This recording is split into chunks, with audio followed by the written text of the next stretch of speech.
कि जब 2022 में विधानसभा का चुनाव में हार गया, उसके बाद भारतीय जनता पार्टी के विकृत मानसिकता वाले विधायक का इस दरियापुर विधानसभा में जन्म हुआ। उसके बाद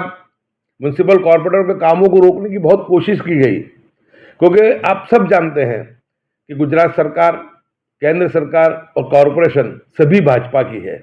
तो यानी एक विकृत मानसिकता के तहत कांग्रेस के कॉर्पोरेटर का काम ना हो, उनका पब्लिक के अंदर जो है माहौल बिगड़े, उसकी हर मुमकिन कोशिश भारतीय जनता पार्टी ने पिछले 3 सालों में की है। लेकिन हमारे चारों लड़ायक कॉर्पोरेटरों ने भाजपा की सत्ता की परवाह किए बगैर अपने पास जो उनके पास जो म्युनिसिपल कॉर्पोरेशन कॉर्पोरेटर का जो पद है,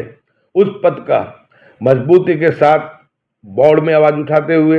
संकलन समिति में आवाज उठाते हुए उन्होंने बेहतरीन अंदाज में लोगों की समस्याओं को हल करने का काम किया है। आप सभी वाकिफ हैं कि ढिग जंग से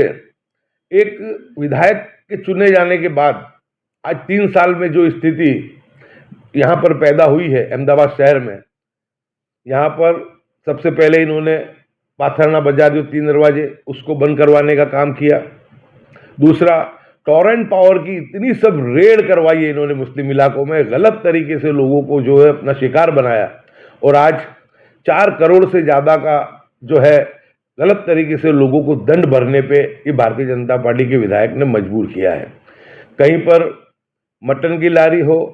चिकन की लारी हो, उसको बंद कराना, कहीं मस्जिद बन रही है, कहीं मदरसा बन रहा है, उस काम को रुकवाना, और आसान धारा के नाम पे जिस तरीके से गलत तरीके से लोगों के दस्तावेजों को रोकने का काम जो भारतीय जनता पार्टी के विधायक कर रहे हैं, तो दरियापुर की आवाम अच्छे तरीके से जानती है कि एक विधायक होने के बाद जो नुकसान हुआ है, वो नुकसान आने वाले कॉरपोरेशन के अंदर न हो और चारों काउंसिलर वापिस से जीत करके आए। अगर चारों काउंसिलरों को हराने के लिए भारतीय जनता पार्टी हर हथकंडा आजमाएगी, हमारे मुनाफिकों को खड़ा भी करेगी। जो अंजाम जिस तरीके से मेरे सामने किया गया था, उसी तरीके की साजिशें चारों कॉर्पोरेटर के सामने अभी से शुरू कर दी गई है। लेकिन दरियापुर की जनता जागरूक है, अपने वोट का जो मतलब है उसको समझती है, क्योंकि मेरे चुनाव में 5200 वोट से हारा। उसके बाद जब 2024 में लोकसभा का चुनाव हुआ, तो लोकसभा के चुनाव में पिछली लोकसभा से लेकर के इस लोकसभा चुनाव के अंदर 11,000 प्लस होकर के हम लोग आए। यानी हमारे विस्तार के तमाम हिंदू मुस्लिम लोगों ने भारतीय जनता पार्टी के विधायक और भारतीय जनता पार्टी की जो नीति रीति है हिंदू मुस्लिम को लड़ाने की और लोगों के काम को विकृत तरीके से रोकने की, उसका सबक सिखाते हुए जो था पिछली लोकसभा से इस लोकसभा में 11,000 प्लस करके दिया था। और मुझे उम्मीद है कि कांग्रेस के चाहे कैंडिडेट कोई भी हो, लेकिन दरियापुर की आवाम होशियार है, समझदार है, किसी के बहकावे में नहीं आएगी। थोड़े से बहकावे में जब एक गुजरात की 75 लाख मुस्लिम समाज के सहित तमाम लोगों की बात करने वाला विधायक जब उनको गुमाना पड़ा है, तो उसकी परेशानी जब देख रहे हैं, तो वो कभी भी नहीं चाहेंगे कि दरियापुर कॉरपोरेशन के अंदर भारतीय जनता पार्टी जीते और कांग्रेस के नुमाइंदे हारे। इसलिए कौम, उम्मत, कांग्रेस के सभी मानने वाले हिंदू मुस्लिम सभी, क्योंकि हम तो हिंदू मुस्लिम सभी एक रथ के 2 पहिए समान हैं। हम तो हमारे काउंसिलर धर्म जाति को देखे बगैर काम करते हैं, तो हमें तो दोनों समाज का समर्थन मिलता है। लेकिन भारतीय जनता पार्टी की जो दुश्मनावट की राजनीति है, कट्टरता की राजनीति है, उसके खिलाफ दरियापुर की आवाम जो है एकजुट होकर के वापिस से कॉरपोरेशन के अंदर चारों कॉर्पोरेटर जो कांग्रेस पार्टी उम्मीदवार देगी उस उम्मीदवारों को जिताएगी, और अपने वोट की अहमियत को समझते हुए कि एक वोट की क्या अहमियत होती है, एक नुमाइंदा, एक विधायक दरियापुर से घुमाने के बाद कितनी परेशानी हुई है, उस परेशानी को समझते हुए वो जो है इस मर्तबा दरियापुर में कांग्रेस के जो काउंसिलर है उनको जरूर से जिताएगी। म्युनिसिपल कॉरपोरेशन वार्ड के हमारे चारों सक्रिय municipal corporator Shri Nirav Bakshi, Imtiyaz Shaikh, Samira ben Yusuf Martin और माधुरी बेन कलापी, ये वो म्युनिसिपल काउंसिलर हैं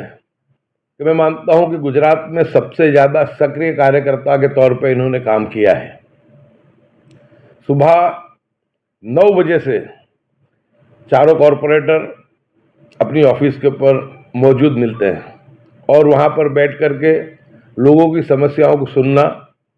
उसका समाधान करना बहुत बेहतरीन अंदाज में किया जाता है। आप सभी को मालूम है कि इम्तियाज शेख गुजरात में वाहिद एक ऐसे म्यूनिसिपल कॉरपोरेटर हैं कि जो सुबह 6 बजे नमाज के बाद लिमड़ी चौक में प्रजा के प्रश्नों को सुनने के लिए बैठते हैं। वैसे ही हमारी बहन शमीरा बहन, जो हिजाब में रहने के बावजूद वो भी सुबह से ही बिल्कुल सक्रिय तरीके से आकर के लोगों का काम करते हैं। दरियापुर के किसी भी कोने में कोई प्रॉब्लम हो तो समीरा बहन और यूसुफ मार्टिन वहाँ पर रूबरू अपनी स्पॉट पर पहुंचकर लोगों की समस्या का समाधान करवाते हैं। उसी तरीके से नीरव बख्शी कि जिनकी ऑफिस घीकाटा में है, वो वहाँ पर बैठते हैं बगैर किसी धर्म जाति के भेदभाव के बगैर सभी का काम करना। और नीरव बख्शी की सबसे ज़्यादा खूबी खासियत ये रही है कि बरसों से एजुकेशन पे वो काम करते आए हैं और हमारा दरियापुर, शिक्षित दरियापुर का जो नारा मजबूत करने का काम किया है तो वो नीरव बख्शी ने किया है। उन्होंने कम से कम, पूरा रिकॉर्ड है हमारे पास, कि पिछले 5 सालों में 816 बच्चों का गुजरात की, अहमदाबाद की नामांकित कॉलेजों में एडमिशन कराया है, जिनके नाम, एड्रेस और मोबाइल नंबर भी हमारे पास है। यानी कि आज मामला ये बनता है कि गरीब बच्चों को अच्छी कॉलेज में एडमिशन लेना हो तो वहाँ पर भी उनको किसी पहचान की ज़रूरत पड़ती है, लेकिन नीरव बख्शी किसी भी बात की परवाह चिंता किए बगैर सभी लोगों का जो काम है वो अच्छे तरीके से अंजाम देते हैं। इसी तरीके से हमारी बहन माधुरी बहन कलापी कि जिनकी ऑफिस हमारे दरियापुर विस्तार में ही उनकी ऑफिस आई हुई है, और दरियापुर के अंदर जिस अंदाज में माधुरी बहन कलापी और उनके जो हस्बैंड है ध्रुव कलापी, वो भी हर जगह पे पहुंचना और लोगों के प्रश्नों को समाधान करना, वो उनकी आदत रही है। यानी चारों कॉरपोरेटर ने अपने इस कार्यकाल में बहुत ही सक्रियता बताते हुए लोगों के प्राण प्रश्नों को हमेशा उजागर करने का काम किया और उसका समाधान भी किया है।